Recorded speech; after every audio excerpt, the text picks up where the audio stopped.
Ce mâncăm noi de obicei? Copiii mici ce mănâncă? Ce le place cel mai mult? Eu zic că le place, printre multe mâncăruri, și șnițelul de pui cu un piure, ce ziceți? O să fac și eu astăzi șnițel de pui, dar altfel prezentat, mult mai pofos și mai gustos, dragilor, și nici măcar nu o să vă dați seama ce fac. Ca să fac un șnițel bun, am nevoie de piept de pui, dragilor, am nevoie de făină, amăt integrală, un pic de panko, un fel de pesmet un pic mai mărișor, așa, un pic. Am nevoie de sare, piper ca să condimentez carnea.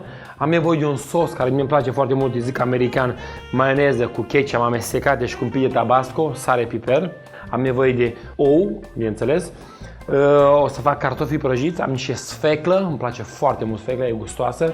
Am niște capere pe care o să le smurate, pe care o să le prăjesc și atunci să desfac ca niște flori și sunt foarte crunchy și ca lumea. O să pun roșii, bineînțeles, doar pulpa de roșie, o să pun castraveți murați, dragilor. O să pun și niște ridiche faină roșie și o să-l servesc într-o baghetă franțuzească, dragilor. O să mă apuc de cartofi, pentru că fac niște cartofi, dar de data asta nu piure, o să fac cartofi prăjiți. Am curățat cartofii cu economul ca să nu se piardă foarte mult. Ca să fac niște cartofi prăjiți, pentru mine e foarte important să-i fac de aceeași dimensiune. Pentru că dacă îi fac toți de aceeași dimensiune, să fac la fel. Ca să facem o șniță, să ne aducem aminte de copilărie, e simplu. Avem nevoie de carne de pui, care să tăiem subțirică. Avem nevoie de sare, piper, condimentăm. Aruncăm o lingură de făină peste, ca să ia un pic așa. Niște ouă bătute. Trecem prin ou bătut și după aceea în panko, e un pesmet din ăsta asiatic, un pic mai mășcat, mai mare, după care prăjim un ulei încins, dar nici prea tare să se ardă, și după ce e făcut cam 4-5 minute, pentru că sunt destul de subțirele, le punem deoparte.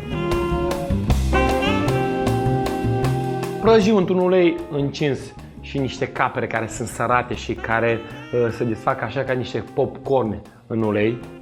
Fac pentru mise en place și am nevoie pentru garnitură, să zic așa, o maioneză cu ketchup și tabasco amestecate din abundență, pentru că aia face foarte mult la mâncărica mea. Am nevoie de o baghetă, pentru că o să pun o baghetă, și am nevoie pe lângă asta de roșii, am nevoie de castravete, am nevoie de sfeclă, am nevoie de ridiche, dragilor, și cam atâtea, toate astea amestecate și puse ca un fel de topping. În plus, adică fiecare aduce ceva la mâncarea noastră. E o mâncare foarte gustoasă, credeți-mă, care, jur... și era să uit, cartofii prăjiți, aia fac diferența, dragilor. Așa că toate astea puse într-o pâinică bună, e ceva de vis și ne aducem aminte de copilărie. Să aveți poftă bună!